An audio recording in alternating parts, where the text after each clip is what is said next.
नमस्कार। संसद का मानसून सत्र शुरू हुआ और पहला ही दिन संसद का हंगामेदार रहा।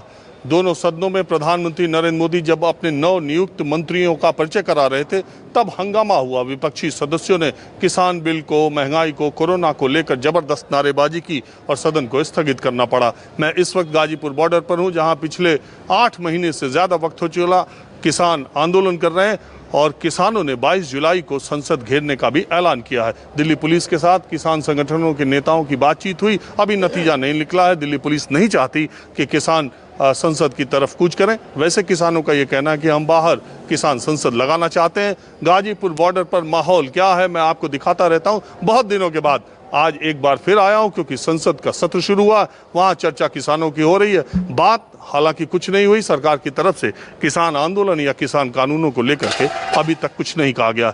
मैं बिल्कुल आराम से किसानों के पास हूं और मानसून का सत्र भी शुरू हुआ और दिल्ली में बारिश भी आज हो रही है। 2 मौसम किसान पहले ही आंदोलन में देख चुके हैं धरने पर, जब से तीनों बॉर्डर पर हैं। सर्दी ठंडक के दिन ये आंदोलन शुरू हुआ, ठंड और पूरी सर्दी बिता दी सड़क पर किसानों ने। इसके बाद पूरी गर्मी किसानों ने सड़क पर ही बिता दी और अब बारिश शुरू हो चुकी है। हमारे साथ कुछ लोग हैं। अब ये तो मानसून सत्र शुरू हुआ, हंगामा हपड़ा तो हुआ लेकिन कुछ नहीं। तो हमारी लड़ाई जारी है। जो हमारे राष्ट्रीय नेता टिकैत जी का आह्वान होगा, 22 तारीख का हमारा आह्वान है संसद के बाहर अपना वो मानसून वो सत्र चलाने का। अब ये सरकार क्या करती है सरकार जाने। हमारा तो जो राष्ट्रीय अध्यक्ष जी का आदेश होगा टिकैत जी का, हम लोग हर हाल में जाएंगे, चाहे जेल जाएं या कुछ जाएं। अरे एक बार ऐसे ही आंदोलन ट्रैक्टर मार्च का 26 जनवरी को हुआ था, देखा ना क्या हुआ। नहीं तो किसान तो आप लोगों को भली भांति पता है, किसान का उसमें कोई हाथ नहीं था। सब ये सरकार की साजिश थी और सब सरकार के आदमी थे, आरएसएस के। और अभी आपने सुना होगा बागपतन कांड हुआ, उसकी जांच में पाया गया सभी आरएसएस के आदमी थे। किसान यूनियन के संगठन को तो बदनाम करना चाह रहे हैं, जबकि हमारा संगठन तो आप लोगों को पता है अनुशासन प्रिय है, शांति प्रिय है। इन्होंने हमें समय समय पर अपना पाया होगा। कभी हम आतंकवादी कह रहे थे, कभी खालिस्तानी कह रहे थे, कभी जो है जीवी, कभी परजीवी, कभी नकली किसान। लेकिन हम डटे हुए हैं जब तक हमारे जो तीनों कानून काले वापस नहीं होते और एमएसपी कानून को दर्जा नहीं दे देता, हम तब तक डटे। मेरा ये कहना है कि मानसून सत्र शुरू हुआ, चलो विपक्ष पहले ही दिन विपक्षी सदस्यों ने आपकी बात को लेकर भी हंगामा किया है और जोरदार नारेबाजी की, लेकिन देखो फैसला तो सरकार को करना है इस कानून पर। और सरकार की तरफ से पिछले 8 महीनों में एक बार भी ये संकेत नहीं आया कि वो कहीं पीछे झुकने के। फिर ऐसी बात की जब तक आप पूरे कानून रद्द नहीं करोगे हम बातचीत नहीं करेंगे। फिर बीच का रास्ता क्या मिला। ऐसा लोगों को लगने लगा है कि अब ये किसान आंदोलन भी जिंदगी का एक हिस्सा सा हो गया, चल ही रहा। ये 2024 है तो यार बैठे यहाँ जब लोग वापस नहीं होता 3 कानून जब जाने के नहीं यहाँ से। यो हमारा कहना क्या है, 2024 आ जा, तीनों कानून वापस करवाओगे। 2024 में तो चुनाव है और क्या। हाँ तो बस जब ही होगा वापस, जब तो हो ही जाएगा। अरे 22 का जो दिन मांगी अभी तो हम जो देख रहे हमारे कानून ही वापस कर दे। 2022 में भी तो चुनाव है। हाँ तो इसमें तजर्बा देंगे हम उत्तर प्रदेश में, बताओगे ना, इन्हें बताओगे अभी 2022 में किसकी सरकार बनाओ। वहाँ सरकार उत्तर प्रदेश से ही बनकर चलो। किसकी बनेगी? बस जो टिकैत साहब कहेंगे उसी की बन जाएगी। टिकैत साहब अब चुनाव लड़ेंगे? नहीं वे नहीं लड़ने की चुनाव, उनका तो इशारा है किसी वोट दे नहीं, जो जीतेगा उसे वोट दे देंगे। ईशन दे देंगे भाजपा को, भाजपा को वोट दे देंगे। अरे मैं बार बार ये पूछता हूँ, आप भाजपा के खिलाफ हो कानून के खिलाफ हो? नहीं, कानून के खिलाफ भी भाजपा के खिलाफ भी हो गए हम। हमें तो बहुत डोब दे दिए ना, हम कानून के खिलाफ है। हम भाजपा जब हमारा कहानी मानी तो हम इसके खिलाफ हो। अच्छा चौधरी साहब, आप मुझे एक बात बताओ, अभी जो जिला पंचायत के चुनाव हुए, ब्लॉक प्रमुख के चुनाव हुए, देखा बीजेपी ने कितनी जबरदस्त जीत हासिल की। कहाँ आपका क्या आंदोलन का क्या असर है? देखिए, जब से देश आज़ाद हुआ ये पहली बार ऐसा नंगा नाच हुआ। पूरे प्रदेश की जनता ने इनके खिलाफ जनादेश दिया था और इन्होंने जबरन किसी का घर ढा, किसी को लाठी लगा, किसी को जेल भेज, किसी को कुछ कर। और एक आपने देखा होगा, एक औरत को तो इन्होंने नग्न कर दी थी। कोई महिला आयोग या कोई भारत का ऐसा आयोग या कोई संस्था नहीं बोली कि ये नंगा नाच क्यों हो रहा। इसके पहले के जो जिला पंचायत के चुनाव हुए थे, ब्लॉक प्रमुख के चुनाव हुए थे, वहाँ क्या यज्ञ हवन करा के होते थे? कहाँ? पहली सरकारों में नहीं, इतना नहीं होता था, 19-20 होता था, करते थे वो लोग भी। ऐसी बात नहीं कि इन्होंने पहली बार किया, परंपरा तो उन्होंने डाल दी, पर इन्होंने पार कर दी, हर हद को पार कर दी, कोई सीमा नहीं छोड़ दी इन्होंने। तो वो तो देखो कितना जश्न मना रहे, इतने जिला पंचायत जीत गए, इतने ब्लॉक प्रमुख जीत गए, ये तो बीजेपी का एकदम डंका बज रहा उधर। देखिए, ये तो चंद लोग होते हैं कि इन्होंने जीत लिया, कोई इनका ऐसा प्रभाव नहीं, वो तो इनको जनता बतावेगी। जो इन्होंने जिताए थे, उनके खिलाफ जिताए थे, अब उन्होंने उनको वोट दे दी, वो तो जनता तय करेगी। पर मेरा ये मानना कि इस देश के अंदर ये परंपरा बहुत खराब परंपरा पड़ी और जनता पे इसका बहुत गंदा असर पड़ा, बहुत गंदा असर पड़ा। ये कहाँ इंसाफ की बात कर रहे और कहाँ इतना खतरनाक काम कर दिया।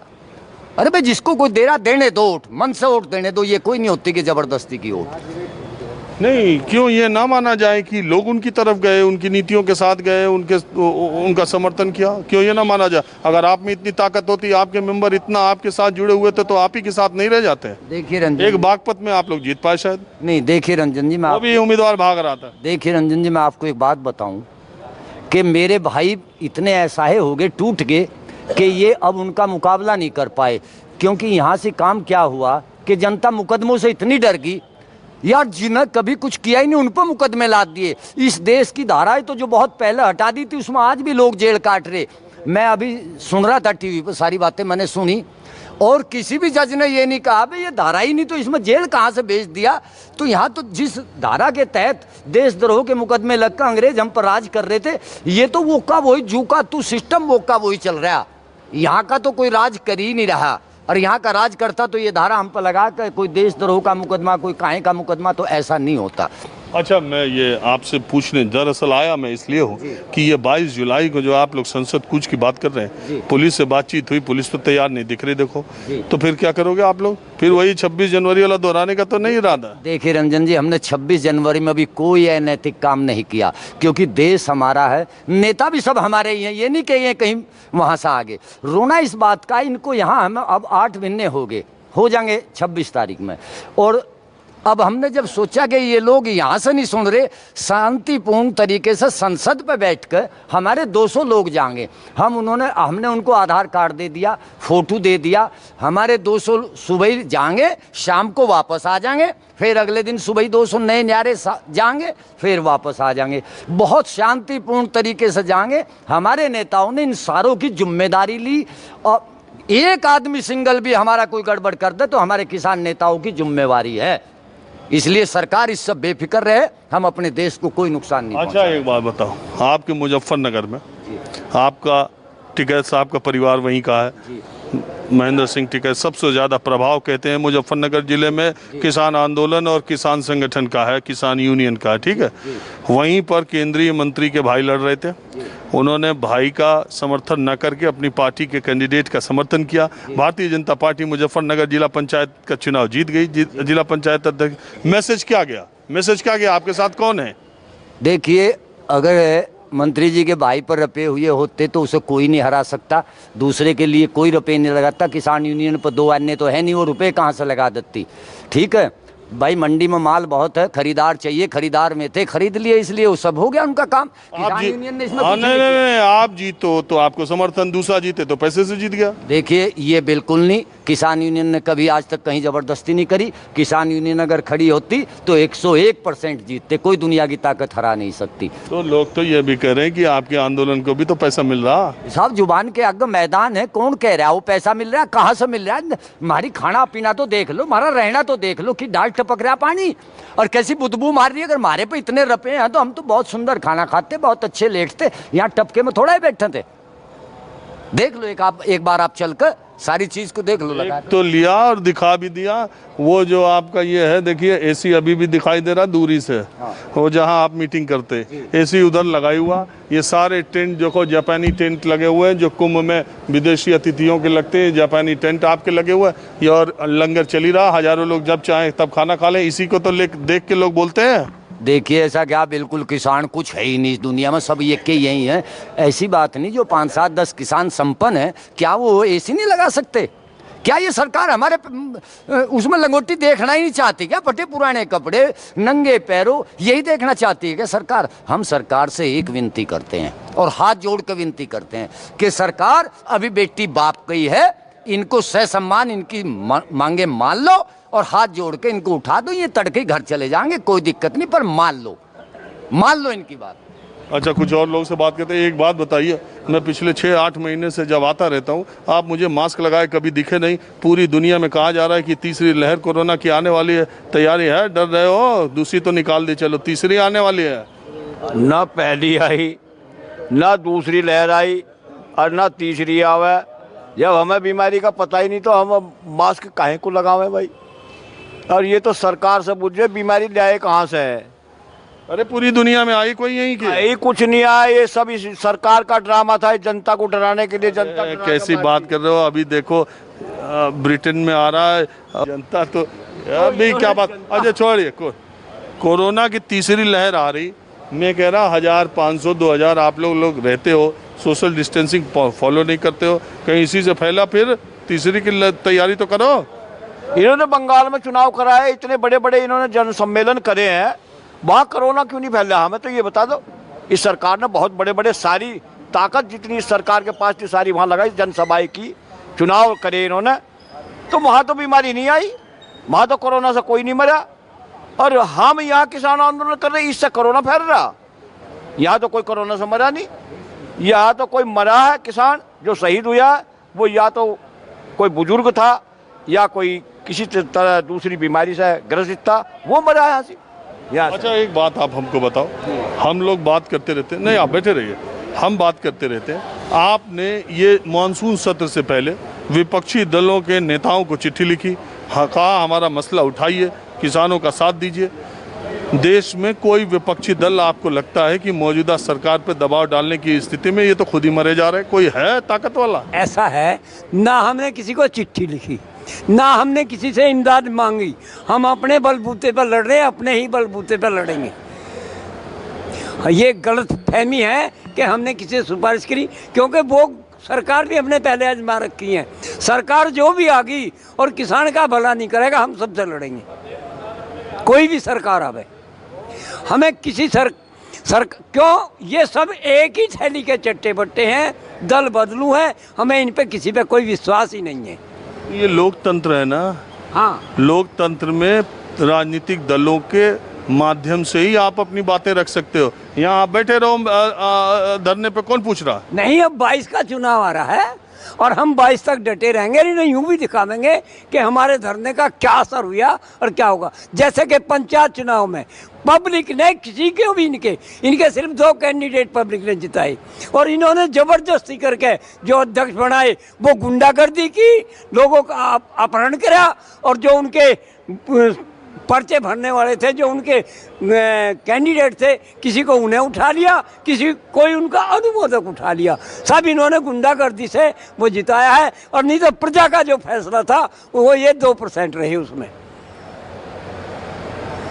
एक बात बताइए, आप 2022 की बात कर रहे हो, तो आप यही बता दो कि 2022 में किस पार्टी के साथ आप खड़े हो? ये नहीं हम ही बताएंगे, ये तो टाइम देखेंगे हम कि कौन हमारी सरकार में हमें लिखित में देगा या हमारी मदद करेगा या हमारे लिए किसान के लिए कुछ करेगा। हम उस आदमी को चुनेंगे जिस पे हमें भरोसा होगा। उससे पहले ना हम ये बताएं कि किसको देनी है, ना हम ये जाहिर करें कि हमें क्या करना। नहीं देखो, ऐसे नहीं, सरकार के खिलाफ आप कर रहे हो।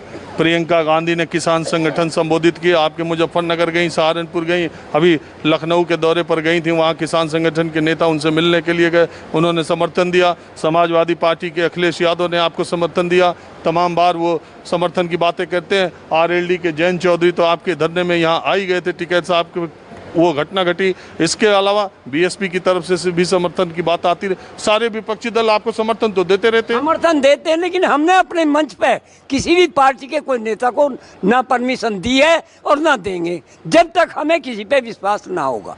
चाहे वो जयंत है या अखिलेश है, कोई भी है, जब तक हमें विश्वास नहीं है हम अपने मंच पे किसी भी राजनीतिक दल को ना चढ़ने देंगे, ना उसे यूं कहेंगे, वायदा करेंगे कि हम आपकी इमदाद करेंगे। हम अपने बलबूते पे 22 का चुनाव लड़ेंगे। क्या देखो, कोई कैंडिडेट चुनाव नहीं लड़ेगा तो किसान संगठन पार्टी यूपी में किसान संगठन पार्टी बनाएगा? नहीं, पार्टी हमने कोई राजनीतिक पार्टी में तो जाना ही नहीं, ना हमें राजनीति करनी, ना हमारा कोई नेता राजनीति करे। बिल्कुल साफ हो गया। कल अखबार ने जो लिखा गलत, वो बिल्कुल गलत था, हम उसका खंडन करते हैं। हमारे किसी नेता ने ये नहीं कहा कि हम इलेक्शन लड़ेंगे।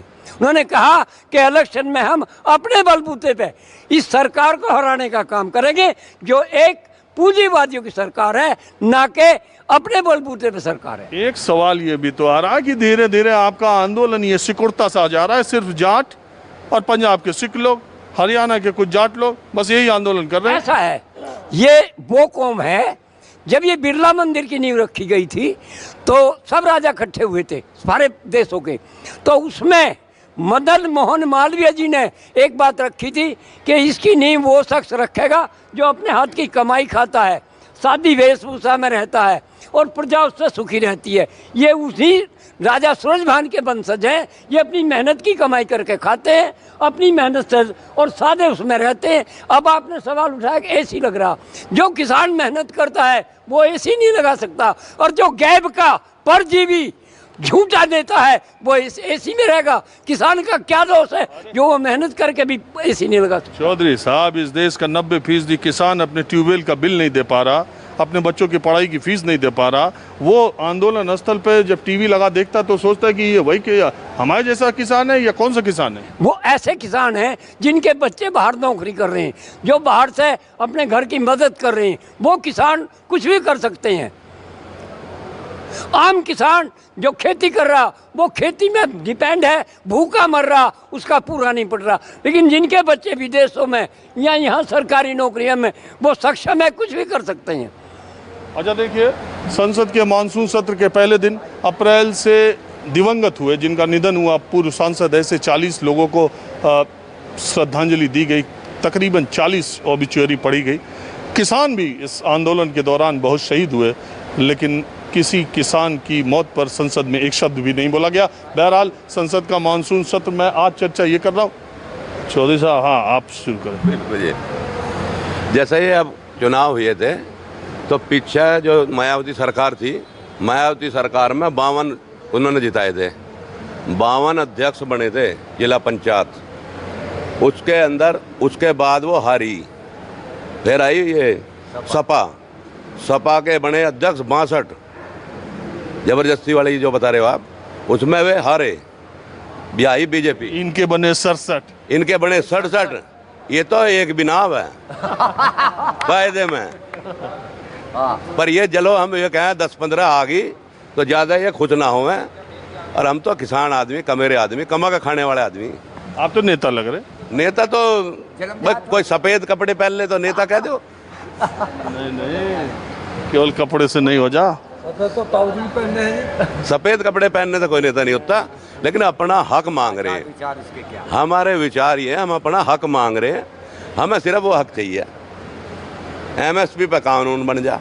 2000 की MSP आज तक दे रहे हैं, ये 2000 रुपये कुंटल गेहूँ पे, लेकिन बिक तो हमारा 1500-1600 रहा।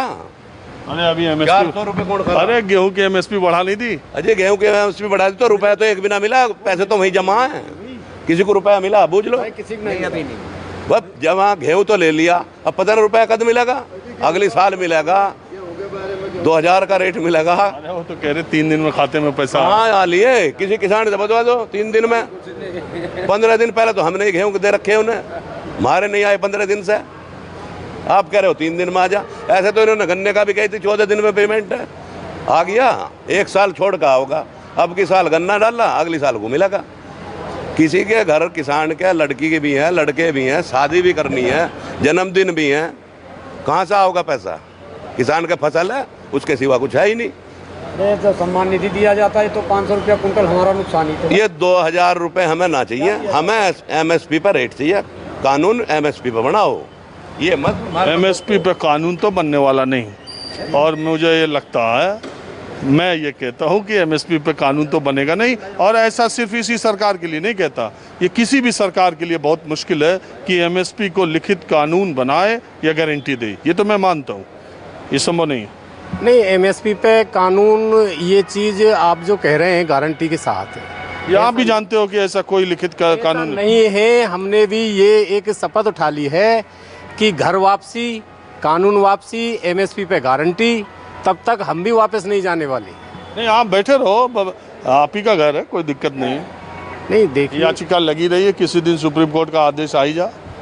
हाँ तो आ जाएगा तो उससे भी देखेंगे, आदेश आ जाएगा। तो आदेश तो पहले भी आए, पहले नहीं आए। नहीं, मैं ये कह रहा हूँ कि इसका कुछ तो रास्ता निकलता रहेगा, या जब आओ तब आप लोग यही बात बोलते हो, जाओगे 8-9 महीने से मैं आ रहा हूँ, हमेशा मिल जाते हो आप ही। हाँ बोलो।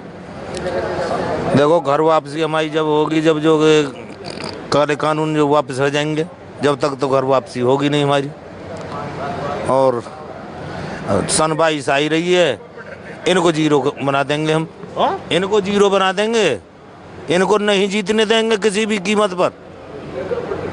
देखिए, कुछ बिल्कुल आम से किसान यहाँ पर बैठे हुए हैं, बारिश का सीजन है, और ये NH-24 दिल्ली मेरठ एक्सप्रेसवे जो आपने सुना होगा, नितिन गडकरी ने 40 मिनट में दिल्ली से मेरठ जो एक्सप्रेसवे बनवाया है, तकरीबन बन ही गया है पूरा। अभी आप इस पर यात्रा करें तो आप दिल्ली से मेरठ पहुँच जाएंगे, टोल अभी नहीं लग रहा है। उसी के नीचे ये किसान बैठे हुए हैं, बारिश हो रही। हाँ, कुछ कह रहे हैं? जी सर, मैं प्रदीप पांडे नेपाल बॉर्डर से आया हूँ, जनपद सिद्धार्थनगर गोरखपुर से।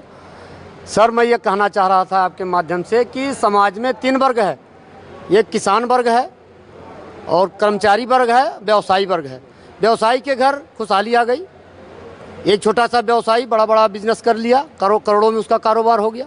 एक कर्मचारी, एक सफाई कर्मी से हम अपनी तुलना नहीं कर सकते, कर्मचारी के घर खुशहाली आ गई। हम अन्नदाता अपनी मेहनत और पसीना से इतना अन्न पैदा करके, कौन सी ऐसी बात है, कौन सा ऐसा संविधान, कौन सा कानून 70 साल से हमारे साथ बनाया गया है कि आज हमारे घर हम अपने बच्चे का फीस नहीं जमा कर पाते, अपना मेडिकल नहीं करवा पाते, अपने पिताजी की दवा नहीं करवा पाते। कौन सी ऐसा व्यवस्था किया गया? ये जो कानून बना आज तक का, पांडे जी यही सुनिए, पांडे जी यही ये केंद्र सरकार कहती है।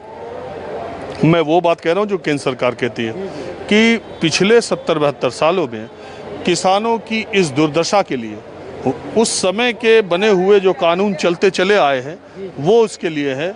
पहली बार किसी सरकार ने किसानों के बारे में कुछ सोचा है, पहली बार किसी सरकार ने किसानों के लिए नए कानून बनाए हैं, पहली बार किसी सरकार ने ये सोचा कि चलो नए सिरे से सोच के दिखाते हैं और एक कानून बनाते हैं। शायद देश के 85% जो किसान, जिनको छोटे किसान कहा जाता है, जिनका रकबा कम है, उन किसानों का जो फटेहाल की ज़िंदगी जो आप कह रहे हैं वो जीते, शायद उनकी स्थिति में परिवर्तन हो जाए। तो सरकार का ऐसा कहना है कि कुछ मुट्ठी भर बड़े किसान जिनके पीछे आड़ती हैं, जिनके पीछे पैसे वाले हैं, उन्होंने इस आंदोलन को हवा दे दी, और वो 85% किसान जिनको इन किसी कानूनों से फ़ायदा होता है वो घर पर बैठे हैं, उनका कोई विरोध नहीं है। सरकार का ये तर्क है। जी जी सर, मैं आपको बता देना चाहता हूँ, यह वह देश है जो कृषि प्रधान देश था। 80% इस देश में किसान थे, अभी नहीं है। अभी इस देश में 40% से भी कम हो गए। ये हमारे जो 40% बचे, वो 40% कहाँ चले गए? इस सरकार के काला कानून से। हमारे माननीय अटल बिहारी वाजपेयी जी भी थे, 5 साल उनकी सरकार रही, 13 दिन की सरकार रही, 6 साल भारत का किसान, इनको एक बार प्रधानमंत्री बनाने का काम किया। पिछली पंचायत 2014 में इनको इसीलिए बनाया गया कि किसान के घर खुशहाली आएगी। वो तो यही कह रहे हैं कि किसानों की बेहतरी के लिए वो ये काम कर रहे हैं, लेकिन आपको बर्दाश्त नहीं हो रहा है।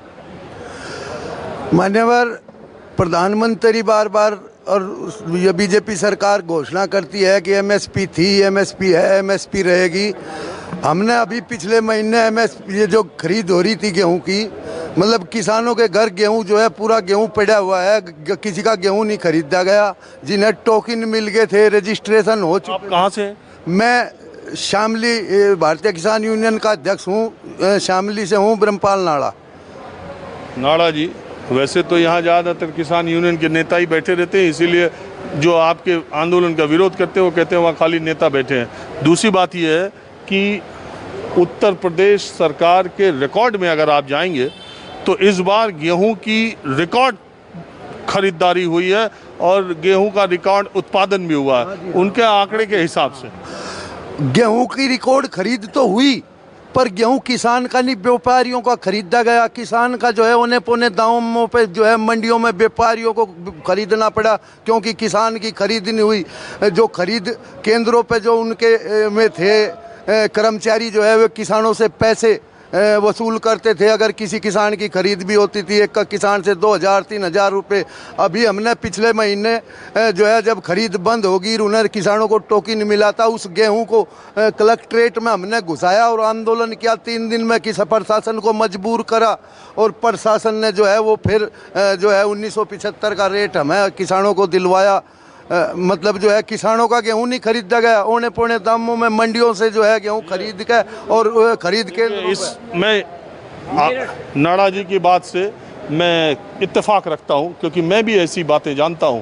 मैं बहुत सारे ऐसे गेहूं के खरीद केंद्रों की हकीकत जानता हूं जहां पर बहुत सारे किसानों को गेहूं ले जाने के बाद कभी कोई कमी दिखाल करके सरकार के अधिकारी लेने से आनाकानी करते हैं और बाद में वो दूसरा कोई इसको बेच जाता है। खाद्य विभाग में ये खरीद और बेच कंट्रोल की दुकानों पर जो राशन जाता है उसमें व्यापक पैमाने पर भ्रष्टाचार अनादिकाल से चला आ रहा है, अभी भी हो रहा है और मुझे लग रहा है जब तक ये दुनिया रहेगी। बहरहाल आप कुछ कहना चाह रहे थे? मैं कहना चाह रहा था, मेरठ की हकीकत ये है कि 11 दिन टोली को टोकन मिले हो गया। 20 टोली किसानों की थी, 11 दिन टोकन मिले हो गया। 5 से मेरठ मंडी पहुंचा दिया गया, फिर भी वो नहीं तुली। और एक दिन में जहाँ 350 की तौल होती, वहाँ 150 कट्टे, एक जो भाजपा का नेता था उसके घर कट्टे गए खाली और वो वहाँ भरे गए और वो देखिए ये आपका आरोप हो सकता है, मैं उसके बारे में नहीं, मैं किसी पार्टी किसी नेता, ये सब सरकार के पार्टी के नेता फायदा उठाते रहते हैं, लेकिन मैं खुद ये कह रहा हूँ कि ये जो खरीद होती है और इसमें जो निकासी होती है, इन दोनों में भ्रष्टाचार का बहुत। टीपी नगर थाने पे वो ट्रॉली को धरना दिया गया, हमने सड़क जाम की, सरकार ने फिर टीपी नगर मंडी में वो 3 दिन के अंदर तुलवाई और उनको 19। अच्छा, बहरहाल ये बात ये तो चलती रहती है। मैं भी 8 महीने से किसानों के बारे में ही बात कर रहा हूँ, कुछ और लोग भी यहाँ पर हैं। हाँ, आप कुछ कहना चाह रहे हैं? हाँ जी भाई, आप कह रहे हो कि एमएसपी लागू, आप सब लोगों ने कहा सरकार कह रही है एमएसपी है, आप यहाँ क्यों बयान कर रहे हो? देहातों में जाके देखो ना कितने किसानों को गेहूँ गया। अब गेहूँ कहाँ से खरीदा इन्होंने, कहाँ से दिखाया, यूँ क्या पता किसानों को कहाँ से आ रहा। लेकिन गेहूँ में देखा देखो क्या किसानों का गेहूँ गया उसमें एमएसपी पे। माहौल क्या है, मैं बस आज इतना ही। अगले एपिसोड में किसानों के बीच से हम फिर हाजिर होंगे। कैमरामैन मिंटू सिंह के साथ राजीव रंजन, न्यूज़ 24, गाजीपुर बॉर्डर, दिल्ली।